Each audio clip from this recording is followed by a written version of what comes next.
آپ بار بار سوال کرتے کل میری باری کس کے پاس ہے، کل میری باری کس کے پاس ہے۔ بیویاں سمجھ گئی، سب نے کہا اللہ کے نبی آپ جس کے پاس رہنا چاہتے ہیں رہ سکتے، ہمیں کوئی اعتراض نہیں ہے۔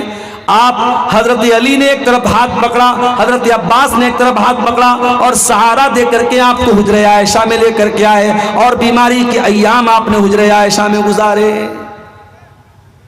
اسی بیماری کے ایام میں جب اللہ کے نبی بہت تکلیف محسوس کر رہے تھے، ایک دن آپ نے سر پر پٹی باندھی، منبر پر آ کر کے خطبہ دیا، اور خطبے میں آپ نے فرمایا انی فرتکم علی الحوض، اے لوگوں میں تم سے آگے اللہ کے پاس جانے والا ہوں اور حوض کوثر میں میری تم سے ملاقات ہوگی۔ اے لوگوں میرے بعد کافر نہ بن جانا، ایک دوسرے کی گردن نہ مارنے لگنا، میرے بعد ایک دوسرے کے دشمن نہ بن جانا۔ جب تک آپ صحت کی حالت میں رہے، مسجد میں آتے رہے، نماز پڑھاتے رہے، جب بہت زیادہ بیمار ہو گئے، آخری نماز آپ نے جمعرات کے دن مغرب کی نماز پڑھائی۔ اس کے بعد جب عشاء کا ٹائم آیا، حضرت بلال نے اذان دی، اقامت کا ٹائم آیا، حضرت بلال آئے، آپ نے پوچھا اصل الناس، کیا لوگوں نے نماز پڑھ لی ہے بلال؟ کہا نہیں ہے اللہ کے نبی، لوگ آپ کا انتظار کر رہے ہیں۔ آپ نے کہا پانی لاؤ، پانی لایا گیا، آپ نے غسل کیا، غسل کرنے کے بعد آپ کھڑے ہوئے لیکن بے ہوش ہو کر کے گر پڑے۔ پھر ہوش آیا، آپ نے پوچھا کہ کیا لوگوں نے نماز پڑھ لی؟ نہیں ہے اللہ کے نبی، لوگ آپ کا انتظار کر رہے ہیں۔ آپ نے پھر غسل کیا، پھر کھڑے ہوئے، پھر جانے لگے، پھر بے ہوش ہو کر کے گر پڑے۔ 3 بار ایسا ہو گیا، آپ سمجھ گئے اب جانے کی طاقت نہیں ہے۔ آپ نے کہا کہ جاؤ ابو بکر سے کہو وہ لوگوں کو نماز پڑھائے۔ حضرت عائشہ کہتی ہیں مجھے تھوڑا سا ڈر پیدا ہوا، مجھے ایسا لگا کہ نبی بیمار ہیں اور نبی کے مصلی پر میرے باپ کھڑے ہوں گے، اچھا میسج نہیں جائے گا، اچھا سندیش نہیں جائے گا۔ میں نے کہا اللہ کے نبی کسی اور کو امام بنا دیجئے، میرے باپ کو مت بنائیے۔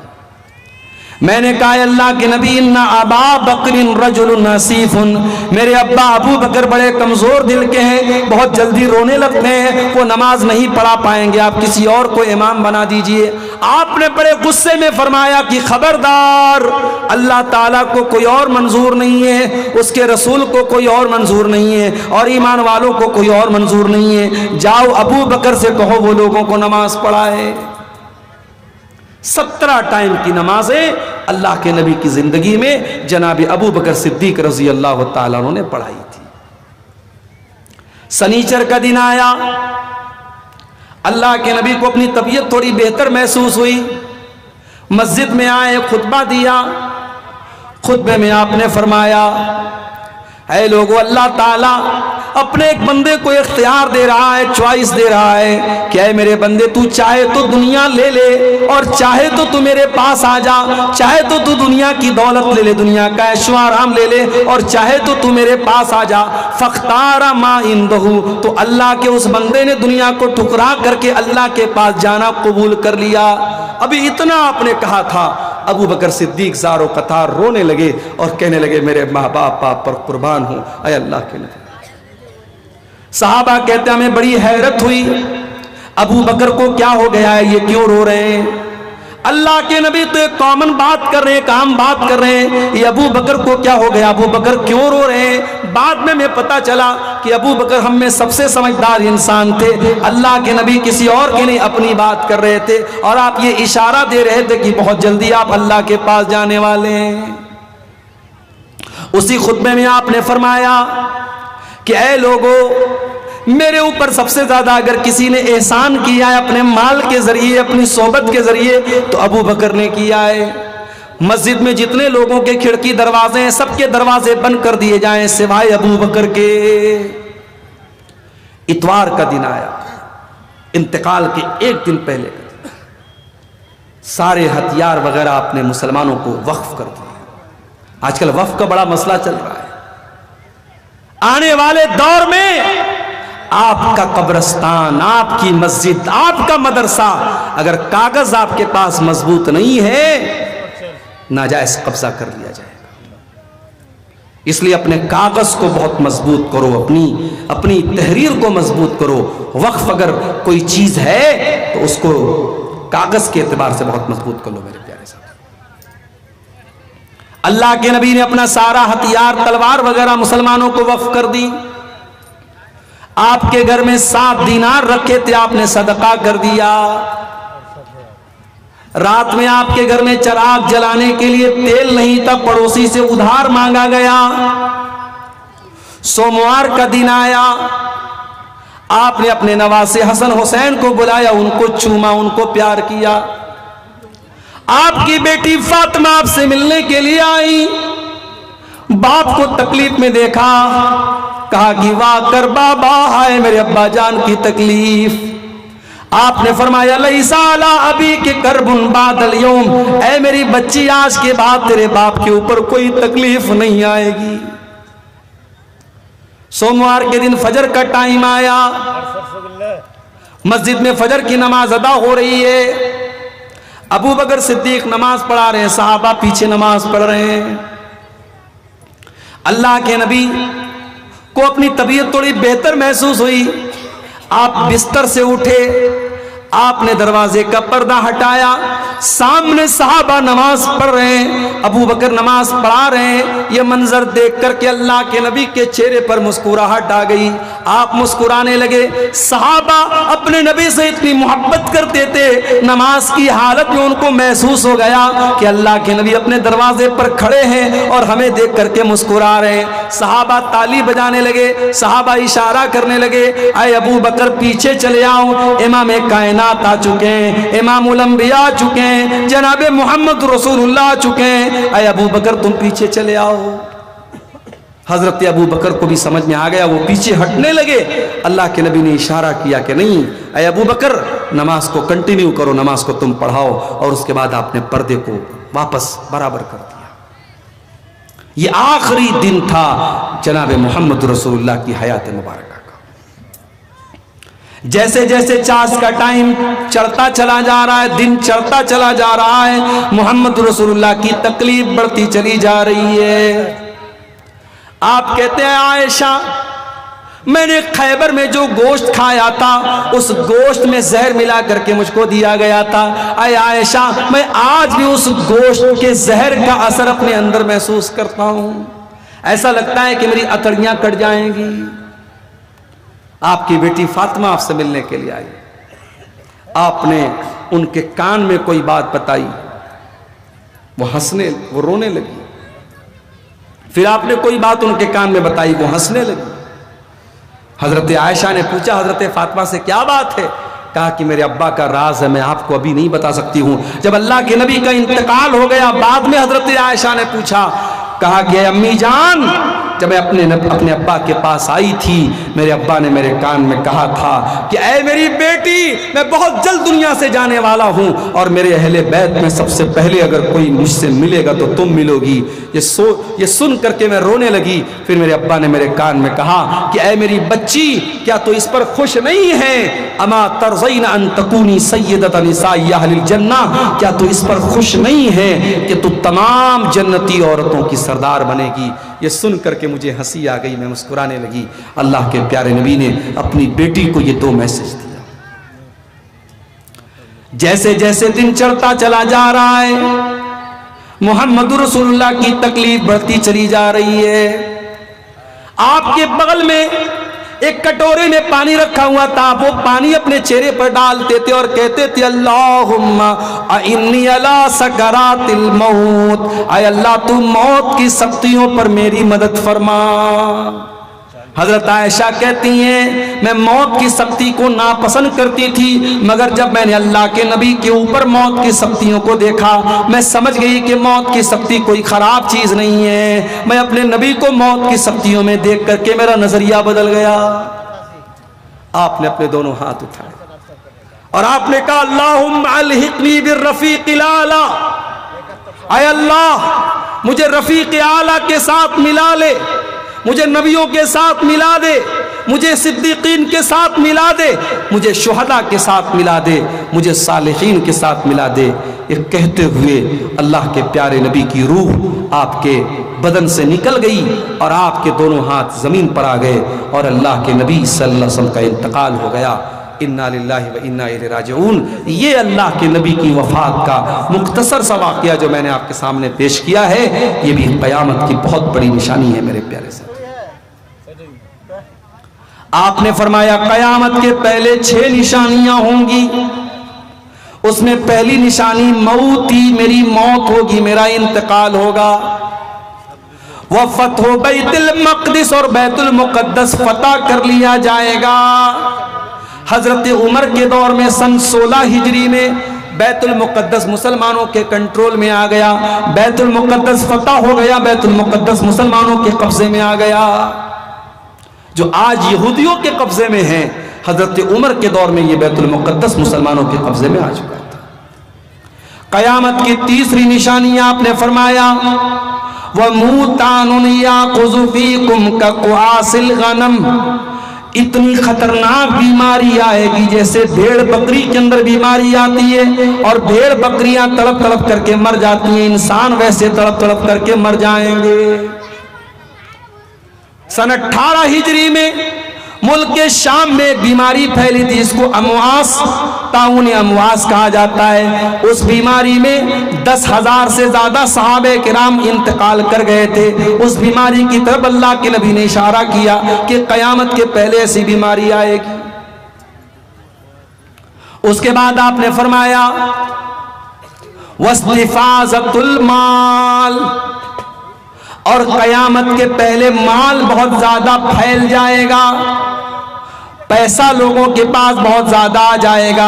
حَتَّى يُؤْتَى الرَّجُلُ مِئَةَ دِينَارٍ فَيَظَلُّ سَاخِطًا، ایک انسان کو 100 دینار دیا جائے گا تب بھی ناراض رہے گا۔ 100 دینار، 100 سونے کے سکے کی ویلو بھی اس کی نظر میں کچھ نہیں ہوگی۔ اس کے بعد آپ نے فرمایا ثُمَّ فِتْنَةٌ، پھر عرب کے اندر ایک بہت بڑا فتنہ ہوگا، لا یبقى بیت من العرب الا دخلته، عرب کے ہر گھر میں وہ فتنہ داخل ہو جائے گا۔ آپ نے عرب کا نام لیا چونکہ آپ اس وقت جن لوگوں کو بات بیان کر رہے تھے وہ عرب کے لوگ تھے۔ آج کے دور میں یہ حدیث ہمارے اوپر بھی لاگو ہوتی ہے کہ ایسا فتنہ آ جائے گا جو ہر گھر میں داخل ہو جائے گا، جیسے موبائل کا فتنہ ہے، جیسے سوشل میڈیا کا فتنہ ہے۔ دیندار آدمی ہے، داڑھی والا ہے، نمازی ہے، ماتھے پر سجدے کا نشان ہے، اس کے فیس بک پر بھی ننگی تصویر آ رہی ہے، اس کے یوٹیوب پر بھی بیہودہ فوٹو اور ویڈیو آ رہے ہیں۔ اور اب تو ہمارے یوٹیوبر حضرات کی مہربانی ہے، اب تو تقریروں کے تھمبنیل بھی اتنے گندے اور اتنے ناپاک بنائے جا رہے ہیں کہ دیکھ کر کے شرم آتی ہے۔ کیا یہ فتنہ نہیں ہے؟ یہ بہت بڑا فتنہ ہے میرے پیارے ساتھی۔ کہتے ہیں کہ کتے کی دم سیدھی ہو سکتی ہے، انسان اگر ضدی ہو تو کبھی سیدھا نہیں ہو سکتا ہے۔ 1000 بار منع کیا جا چکا ہے، علماء منع کرتے ہیں، مقررین منع کرتے ہیں کہ مت کرو یہ کام۔ اپنی ویورشپ بڑھانے کے لیے گندے اور غلط سلط تھمبنیل مت لگاؤ، مگر یہ یوٹیوبر حضرات باز نہیں آتے۔ ابھی اسی کٹیہار کا ایک یوٹیوبر میری ایک تقریر پر اس نے تھمبنیل لگایا، میں نے وقف بورڈ کے بارے میں کچھ، وقف بل کے بارے میں کچھ باتیں بولی تھی ایک تقریر میں، اس نے تھمبنیل لگا دیا نتیش کمار کا فوٹو، مودی جی کا فوٹو اور کئی نیتاؤں کا فوٹو لگا کر کے اس نے بالکل غلط میسج دے دیا میری تقریر کا، اور بعد میں انڈیا نیوز والے نے بھی اس کلپ کو چلایا کہ یہ مولانا بھڑکا رہا ہے مسلمانوں کو۔ یہ نہیں سمجھتے کہ ان کے بنائے جانے والے ان تھمبنیل سے کتنی مصیبت میں پڑ سکتا ہے بیان کرنے والا۔ اور جب ہم پابندی لگاتے کہ مت لگاؤ ان یوٹیوبروں کو، مت کیمرہ لگانے دو، تو یہ ناراض ہوتے ہیں کہ صاحب ہم کو کیوں منع کیا جا رہا ہے۔ اللہ ہم سب کو صحیح سمجھ دے میرے پیارے ساتھیوں۔ آج موبائل بھی اس دور کا بہت بڑا فتنہ بن چکا ہے۔ نبی نے فرمایا ایسا فتنہ پیدا ہوگا، ہر گھر میں داخل ہو جائے گا، ہر لڑکا استعمال کرے گا، ہر لڑکی استعمال کرے گی، 70 سال کا بوڑھا استعمال کرے گا، 5 سال کا بچہ استعمال کرے گا۔ آج دیکھ لو سب استعمال کر رہے ہیں کہ نہیں کر رہے ہیں۔ اس کے بعد آپ نے فرمایا قیامت کی ایک نشانی یہ بھی ہوگی ثم ہدنۃ تکون بینکم وبین بنی الاصفر، تمہارے درمیان اور رومیوں کے درمیان صلح ہوگی، پھر رومی غداری کریں گے اور تم سے لڑنے کے لیے بہت بڑی فوج لے کر کے آئیں گے، 12 الگ الگ جھنڈوں والی فوج لے کر کے 12 کنٹری کے لوگ تم سے لڑنے کے لیے آئیں گے، اور ہر جھنڈے کے نیچے 80,000 کی فوج ہوگی، یعنی لاکھوں کی فوج تم سے مقابلہ کرنے کے لیے آئے گی۔ اب اس حدیث کا کیا مطلب ہے؟ بہت ساری لڑائیاں لڑی جا چکی ہیں، ہو سکتا ہے آنے والے دور میں بھی کوئی ایسا دور آئے جب اس طریقے سے بہت بڑی فوج مسلمانوں کے خلاف جنگ کرے، ہو سکتا ہے اس کی طرف اشارہ کیا گیا ہو۔ اللہ کے نبی نے اس حدیث میں قیامت کی 6 نشانیاں بیان فرمائی۔ قیامت کی ایک نشانی یہ بھی ہے کہ نبی کے اشارے پر چاند 2 ٹکڑے ہو جائے گا، اقتربت الساعۃ وانشق القمر، قیامت قریب آ چکی ہے، جب چاند پھٹ کر کے 2 ٹکڑے ہو چکا ہے۔ جب مکہ کے کافروں کے کہنے پر نبی نے انگلی سے اشارہ کیا تھا اور چاندنی رات کا پورا چاند 2 ٹکڑے ہو گیا تھا، اور ایک چاند کا ٹکڑا پہاڑی کے ایک طرف نظر آیا اور ایک ٹکڑا ایک طرف نظر آیا، اور ہندوستان کے ایک راجہ نے بھی وہ منظر دیکھا تھا جو بعد میں ایمان لے آیا تھا۔ تاریخ ہمیں، اتہاس ہمیں یہ بھی بتاتا ہے کہ چاند کے جب 2 ٹکڑے ہوئے تو بھارت کی سرزمین سے ایک راجہ نے دیکھا تھا، اس کا نام راجہ دیبل لکھا ہے مورخین نے، اور وہ سندھ کا راجہ تھا جو بعد میں ایمان بھی لے آیا تھا۔ میرے پیارے ساتھیوں، چاند کا 2 ٹکڑے ہونا یہ بھی قیامت کی ایک نشانی ہے۔ قیامت کی ایک نشانی یہ بھی اللہ کے نبی نے بیان فرمائی، جہالت بہت زیادہ پھیل جائے گی، علم اٹھا لیا جائے گا۔ آج علم کیسے اٹھ رہا ہے آپ دیکھ لیجئے، مدرسے میں پڑھانے والے ٹیچروں کی کمی ہے، مدرسے میں پڑھنے والے بچوں کی کمی ہے، نہ ہمارے بچے مدرسوں میں پڑھنا چاہتے ہیں، نہ اچھی صلاحیت والے مدرسوں میں پڑھانا چاہتے ہیں۔ آج یہ مدرسے جو چل رہے ہیں، اگر یہ مدرسے بھی بند ہو گئے، کل کون آپ کو قرآن پڑھائے گا، کون آپ کو حدیث پڑھائے گا؟ میرے پیارے بھائیو، اگر یہ مدرسے بھی بند ہو گئے، کل آپ کے بچوں کو، کل آپ کی آنے والی نسلوں کو قرآن پڑھانے والا کوئی نہیں بچے گا، آپ کے مرنے پر کوئی جنازہ پڑھانے والا نہیں ہوگا، آپ کی بچی کے نکاح پر کوئی نکاح پڑھانے والا نہیں ہوگا۔ جاہل لوگ نکاح پڑھائیں گے، جاہل لوگ نماز پڑھائیں گے، جاہل لوگ جنازہ پڑھائیں گے، جاہلوں کا دور دورہ ہو جائے۔ آج آپ دیکھ لیں، اب تو ماشاءاللہ اے آئی کا دور آ گیا ہے۔ آئی فون آپ کے پاس ہے، اس میں اے آئی ہے، سری بتاؤ عشاء کی نماز میں کتنی رکعت ہے، سری آپ کو بتا دے گی عشاء میں کتنی نماز ہے۔ سیمسنگ کا فون آپ کے پاس ہے، اس میں جیمنی کے نام سے اے آئی کا ایپ ہے، جیمنی بتاؤ وضو کا طریقہ کیا ہے، وہ بتا دے گی جیمنی آپ کو وضو کا طریقہ کیا ہے۔ ابھی ایک نیا اے آئی ٹول آیا ہے گروک کے نام سے، اسے جو پوچھو وہ جواب دے دیتا ہے۔ اب لوگ کہتے ہیں مولانا لوگوں کی اب ہمیں ضرورت نہیں ہے، اب تو ہمیں اے آئی سے پوچھ لیں گے۔ یاد رکھو میرے پیارے ساتھیوں، یہ موبائل جتنی ترقی کر جائے اور اے آئی کا دور آ جائے، تب بھی آپ کو علماء کی ضرورت پڑے گی، کیونکہ اے آئی وہی باتیں بیان کرے گا جو اس کے ڈیٹا بیس میں ڈالی گئی ہوں گی، وہ اپنی انٹیلیجنس سے، اپنے ذہانت کے ذریعے جواب دے گی۔ اس کا جواب غلط بھی ہو سکتا ہے، اس کا فتویٰ غلط بھی ہو سکتا ہے، آپ کو علماء کی بہرحال ضرورت پڑے گی، کیونکہ قرآن کہتا ہے فَاسْأَلُوا أَهْلَ الذِّكْرِ إِن كُنتُمْ لَا تَعْلَمُونَ، اگر تمہیں کوئی مسئلہ معلوم نہیں ہے تو تم علماء سے سوال کرو۔ اللہ کے نبی فرماتے ہیں قیامت کے پہلے ایسا دور آئے گا، علماء کو اللہ تعالیٰ اٹھا لے گا۔ آج بہار کی سرزمین سے بڑے بڑے علماء انتقال کرتے چلے جا رہے ہیں۔ جھارکھنڈ کے بڑے عالم تھے مولانا عبدالعزیز حقانی، انتقال کر گئے۔ بہار کے، یو پی کے، بنگال کے جتنے بڑے بڑے علماء جو واقعی میں عالم تھے وہ دنیا سے جاتے چلے جا رہے ہیں، انتقال ہوتا چلا جا رہا ہے۔ اب وہ لوگ بچے جن کے پاس علم اتنا نہیں ہے، اتنا مضبوط علم نہیں ہے، قیامت کے پہلے علماء دنیا سے چلے جائیں گے، حتیٰ کہ وہ دور آ جائے گا لوگ جاہلوں کو اپنا سردار بنا لیں گے، جاہلوں سے فتویٰ پوچھیں گے اور جاہل ان کے فتووں کا جواب دیں گے، اور وہ خود بھی گمراہ ہوں گے اور دوسروں کو گمراہ کریں گے۔ تو قیامت کی ایک بہت بڑی نشانی علم کا اٹھا لیا جانا ہے۔ قیامت کی ایک نشانی یہ بھی ہوگی بے ایمان لوگوں کو عہدہ دیا جائے گا، کرسی دی جائے گی، ذمہ داری دی جائے گی۔ آپ نے فرمایا اذا زیت الامانۃ فانتظر الساعہ، اے میرے صحابہ جب امانت کو برباد کر دیا جائے تو قیامت کا انتظار کرنا۔ صحابہ نے کہا اللہ کے نبی امانت کو کیسے برباد کر دیا جائے گا؟ آپ نے فرمایا اذا وسد الامر الی غیر اہلہ، جب ذمہ داری نااہل لوگوں کو دے دی جائے۔ مدرسے کا ناظم کون ہے؟ جو جاہل ہے۔ مسجد کا متولی کون ہے؟ جو ایک ٹائم کی نماز نہیں پڑھتا ہے۔ جماعت کا امیر کون ہے؟ جس کے پاس ایمانداری اور دینداری نہیں ہے۔ آج یہ جماعت کے، مسجد کے، مدرسے کی ذمہ داریاں اور عہدے نالائق لوگوں کے ہاتھ میں بھی جا رہے ہیں۔ میرے پیارے بھائیوں، اگر یہ ذمہ داری نااہل لوگوں کو دے دی جائے تو سمجھ جاؤ یہ قیامت کے قریب ہونے کی نشانی ہے۔ قیامت کی ایک نشانی آپ نے یہ بھی بیان فرمائی، گنگا الٹی بہے گی۔ جو ہمارے یہاں ایک محاورہ بولا جاتا ہے گنگا الٹی بہے گی، کیا مطلب؟ آپ نے فرمایا سیاتی علی الناس سنوات خدات، ایک ایسا دور بھی تمہارے اوپر آئے گا جب دھوکے کا سال آ جائے گا، دھوکہ دھڑی آ جائے گی، سچے کو جھوٹا مانا جائے گا، جھوٹے کو سچا مانا جائے گا، ایماندار کو بے ایمان کہا جائے گا، بے ایمان کو ایماندار کہا جائے گا۔ وَيَنْتِقُ فِيهَا الرُّوَيْبِضَةُ، اور گھٹیا انسان، نالائق انسان بڑی بڑی باتیں کرے گا، بڑے بڑے میٹر میں باتیں کرے گا جو گھٹیا اور نالائق انسان ہوگا۔ قیامت کی ایک نشانی بے پردگی اور بے حیائی بہت زیادہ پھیل جائے گی۔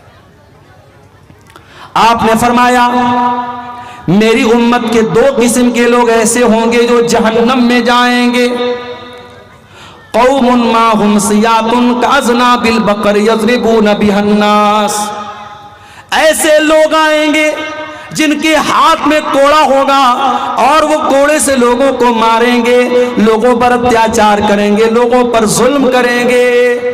آج اسرائیل اور فلسطین کے حالات دیکھ لو میرے پیارے ساتھیوں، آج فلسطین پر اسرائیل کا حملہ ہوتا ہے اور ڈرون حملہ ہوتا ہے اور بم برسائے جاتے ہیں، اور ویڈیو میں ہم دیکھتے ہیں اتنا خطرناک دھماکہ ہوتا ہے کہ زمین سے لوگ اچھل کر کے ہوا میں اڑنے لگتے ہیں، چھوٹے چھوٹے بچوں کی لاشوں کے چیتر اڑ جاتے ہیں، عورتوں کی لاشوں کے چیتر اڑ جاتے ہیں، مگر دنیا والوں کے اوپر کوئی فرق نہیں پڑتا۔ ظالم ظلم کرے گا اور کوئی روکنے والا، کوئی ٹوکنے والا نہیں ہوگا۔ وَنِسَاءٌ كَاسِيَاتٌ عَارِيَاتٌ مُمِيلَاتٌ مَائِلَاتٌ، اور قیامت کے پہلے ایسی عورتیں سامنے آئیں گی جو کپڑا پہننے کے باوجود ننگی ہوں گی۔ آج بالی ووڈ کی فلموں نے ہمارے ملک کا وہ کلچر بنا دیا ہے کہ آج حالات یہ ہو گئے کہ عورت کے بدن کا کوئی پارٹ اب پرائیویٹ پارٹ نہیں رہ گیا۔ اب تو کہا جانے لگا کہ عورت کے بدن کا پرائیویٹ پارٹ صرف اس کی کڈنی اور لیور بچا، اس کے بدن کا کوئی پارٹ اب پرائیویٹ نہیں بچا ہے۔ اتنا ننگا کر دیا گیا عورت کو، ایسا لباس پہنا دیا گیا عورت کو کہ اب اس کے بدن کی کوئی چیز چھپی ہوئی نہیں ہے۔ کاسیاتن عاریاتن، ایسی عورتیں سامنے آئیں گی جو کپڑا پہن کر کے ننگی ہوں گی۔ اب تو عام بات ہے، مسلمانوں کے گھروں میں ایسے کپڑے پہنے جا رہے ہیں جس میں عورت کا بدن نظر آ رہا ہے، عورت کا شریر نظر آ رہا ہے۔ ممیلات مائلات، ایسی عورتیں غیر مردوں کو اپنی طرف آکرشت کریں گی، کھینچیں گی، اور جب راستے میں چلیں گی تو ان کی چال بھی بے حیا عورتوں کی طرح چلنے والی ہوگی۔ عورت کی چال سے پتہ چل جاتا ہے کہ یہ بے حیا عورت ہے یا اچھی عورت ہے، دیندار عورت ہے، اس کی چال بتا دیتی ہے۔ رؤوسہن کاسنمۃ البخت المائلہ، ان کا ہیئر اسٹائل ایسا ہوگا جیسے اونٹ کا کوہان ہوتا ہے۔ لا يدخلن الجنہ، ایسی عورتیں جنت میں نہیں جائیں گی، اور جنت میں جانا تو بہت دور کی بات ہے۔ ولا یجدن ریحہا، ایسی عورتیں تو جنت کی خوشبو بھی نہیں پائیں گی۔ قیامت کی ایک نشانی اللہ کے نبی نے یہ بھی بیان فرمائی، انت لد الامۃ ربتہا، کہ ماں اپنے بچے کو جنم نہیں دے گی بلکہ ماں اپنی مالکن کو جنم دے گی، یعنی جو اولاد پیدا ہوگی وہ ماں باپ پر حکومت کرے گی، بیٹی ماں پر حکم چلائے گی، بیٹا باپ پر حکم چلائے گا۔ وَأَن تَرَى الْحُفَاةَ الْعُرَاةَ الْعَالَةَ رِعَاشًا، اور تم دیکھو گے ننگے بدن رہنے والے لوگ، ننگے پیر رہنے والے لوگ، ننگے سر رہنے والے لوگ بڑے بڑے مکان بنا کر کے، بڑی بڑی بلڈنگ بنا کر کے فخر کریں گے۔ وہ دور بھی آج ہم دیکھ رہے ہیں۔ قیامت کی ایک نشانی آپ نے یہ بھی بیان فرمائی کہ مسجدوں کو لوگ راستے کی گزرگاہ بنا لیں گے، مسجد میں آئیں گے، پیشاب کریں گے، لیٹرین کریں گے، مگر نماز نہیں پڑھیں گے۔ مسجدوں کو شوچالے اور موترالے بنا دیا جائے گا، مسجد میں انسان آئے گا مگر نماز نہیں پڑھ کے پیشاب کر کے نکل جائے گا۔ قیامت کی ایک نشانی آپ نے یہ بھی بیان فرمائی کہ مسجدیں بہت اونچی اونچی، بہت شاندار بنائی جائیں گی، مگر مسجد کو کوئی آباد کرنے والا نہیں ہوگا۔ مسجد تو بنا لی شب بھر میں ایمان کی حرارت والوں نے، من اپنا پرانا پاپی تھا برسوں میں نمازی بن نہ سکا۔ قیامت کی ایک نشانی آپ نے یہ بھی بیان فرمائی، کھلم کھلا پبلک پلیس پر، ساروجنک استھل پر ریپ کیا جائے گا۔ ابھی بنارس میں پچھلے مہینے کی نیوز ہے، پچھلا مہینہ بھی میں زیادہ بتا رہا ہوں، اپریل کی شروع کی نیوز ہے، ایک لڑکی کے ساتھ 23 لڑکوں نے 7 دن میں ریپ کیا۔ 7 دن تک 23 لڑکوں نے ایک لڑکی کے ساتھ ریپ کیا۔ دنیا کہاں جا رہی ہے میرے پیارے ساتھی؟ حالات یہ ہیں، شادی شدہ عورت اپنے پتی کو دھوکہ دیتی ہے، شوہر نیوی میں کام کرتا ہے، اس کا چکر کسی اور کے ساتھ چلتا ہے، اپنے عاشق کے ساتھ مل کر کے اپنے پتی کا قتل کرتی ہے، اپنے شوہر کا قتل کرتی ہے، اور شوہر کی باڈی کے ٹکڑے ٹکڑے کر کے ڈرم میں بھرتی ہے اور سیمنٹ سے پیک کرتی ہے، اور اپنے عاشق کے ساتھ شملہ اور منالی گھومنے نکل جاتی ہے۔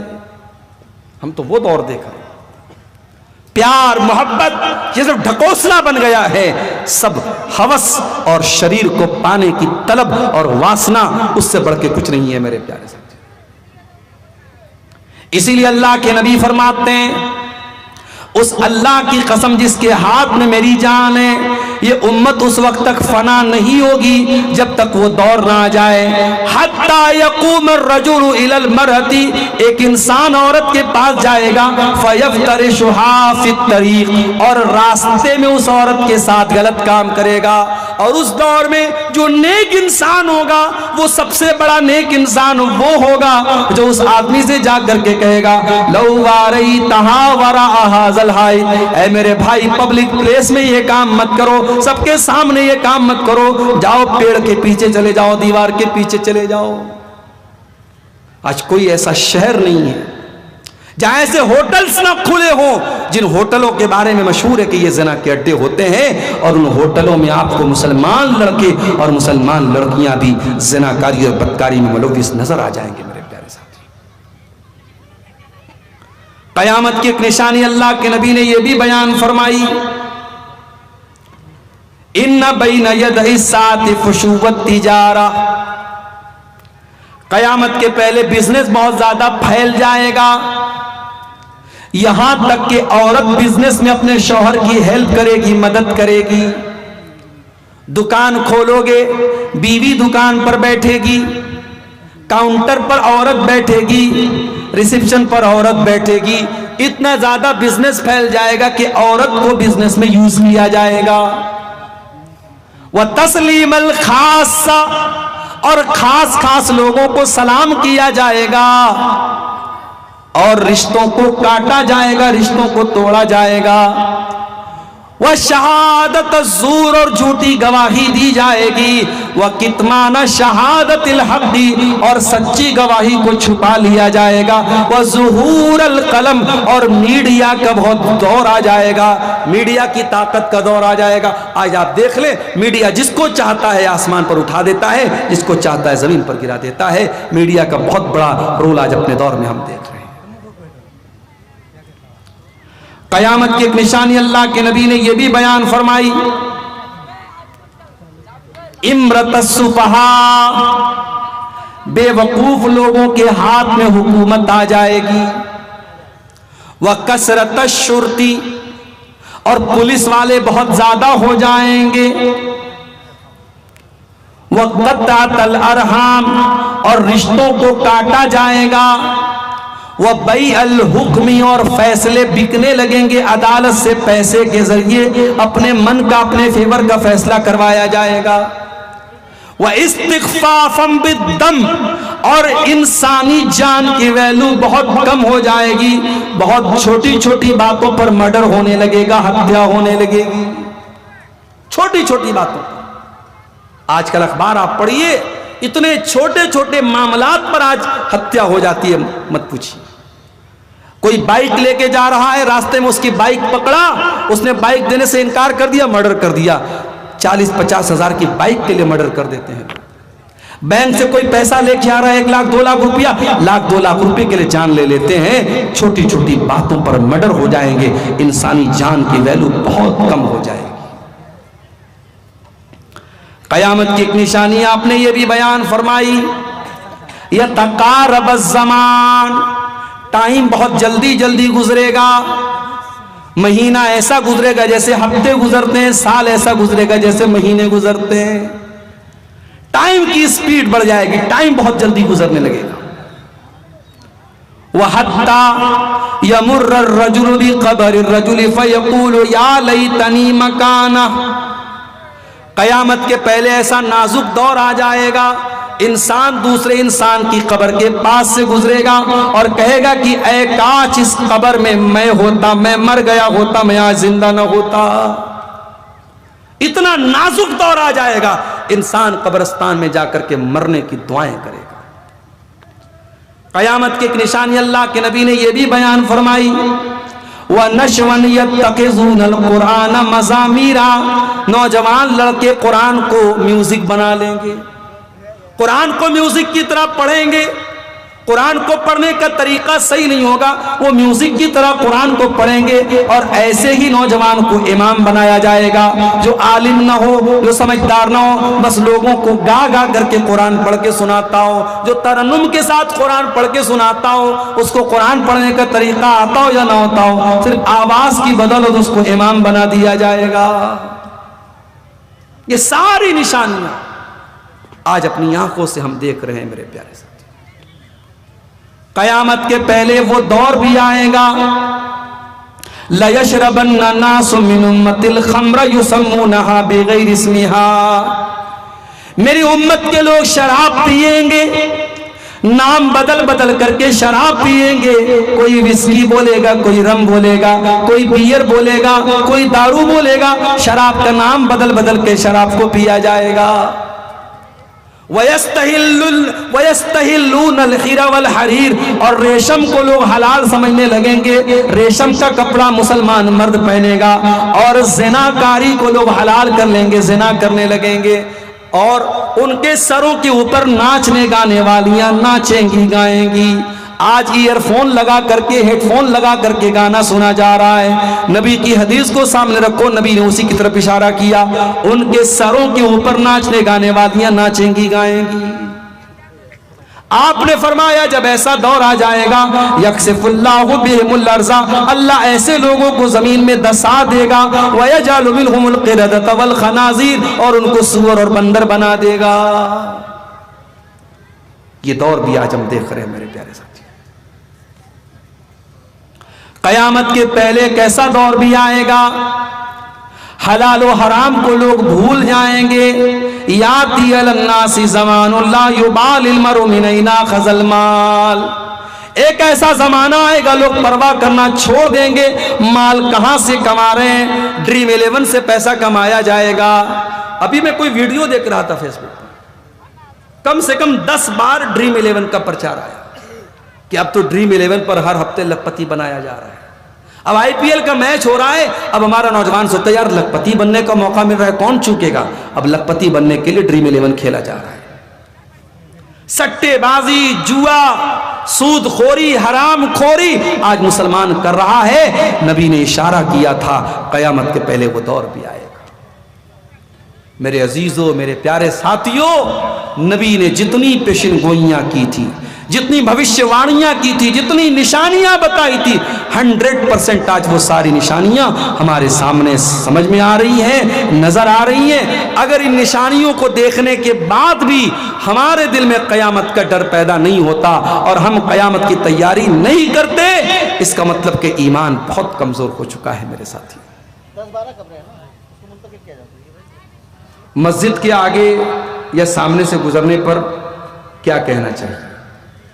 مسجد کے سامنے سے گزرنے پر کوئی کچھ بھی کہنے کی ضرورت نہیں ہے۔ مسجد میں جب داخل ہوں بسم اللہ والصلاۃ والسلام علی رسول اللہ یہ دعا پڑھیے آپ، اور اللہم افتح لی ابواب رحمتک یہ دعا پڑھیے۔ مسجد میں جب داخل ہوں تب، مسجد کے سامنے سے گزرنے پر یا مسجد کے آگے سے گزرنے پر کچھ بھی پڑھنے کی ضرورت نہیں ہے۔ مسجد میں بنا میٹر لگائے بجلی کا اپیوگ کرنا صحیح ہے یا غلط ہے؟ غلط ہے۔ بجلی کی چوری کرنا جس طریقے سے اپنے گھر میں غلط ہے ویسے ہی مسجد میں بھی غلط ہے۔ مسجد میں تو زیادہ خطرناک بات ہے، اللہ کے گھر کا معاملہ ہے، اس لیے بالکل یہ غلط ہے۔ اگر کہیں ایسا ہے تو اس کو بالکل بچنا چاہیے۔ گانا بجا کر کام کرنا صحیح ہے یا غلط ہے؟ اس میں کون سی پوچھنے والی بات ہے؟ ایک گانا بجا کے کام کریں گے آپ تو ظاہر ہے کہ آپ کے کام میں شیطان بھی داخل ہوگا، اور شیطان جب آپ کے کام میں داخل ہوگا تو ظاہر ہے برکت کو ختم کرے گا کہ برکت کو بڑھائے گا؟ برکت کو ختم کرے گا۔ لڑکی ایوم لڑکا کا شادی کا اچھا عمر کیا ہے اسلام میں؟ اسلام میں عمر تو نہیں بتائی گئی ہے۔ اسلام نے یہ کہا کہ جب لڑکا لڑکی بالغ ہو جائیں اور شادی کی ذمہ داری کو اٹھانے کے قابل ہو جائے۔ بھئی کبھی کبھی ایسا بھی ہوتا ہے لڑکا 12 سال کی عمر میں بالغ ہو گیا، لڑکی 10 سال کی عمر میں ہی بالغ ہو گئی۔ بالغ تو ہو گئے مگر شادی کی ذمہ داری اٹھانے کے لیے جو میچورٹی ہے وہ ابھی اس کے اندر نہیں ہے، تو تھوڑے میچیور ہو جائیں، اس قابل ہو جائیں کہ ہاں وہ ذمہ داری اٹھا لیں گے تو ان کی شادی کرا۔ ہاں بھارت کے قانون میں لڑکے کی عمر جو ہے 21 سال طے کی گئی ہے، لڑکی کی عمر 18 سال، یہ ہمارے انڈیا کا قانون ہے۔ شریعت میں عمر کا کوئی پیمانہ مقرر نہیں کیا گیا ہے۔ کہ 10-12 قبروں کو منتقل کیا جا سکتا ہے۔ کیوں قبر کو کیوں منتقل کرنا چاہتے ہیں؟ وجہ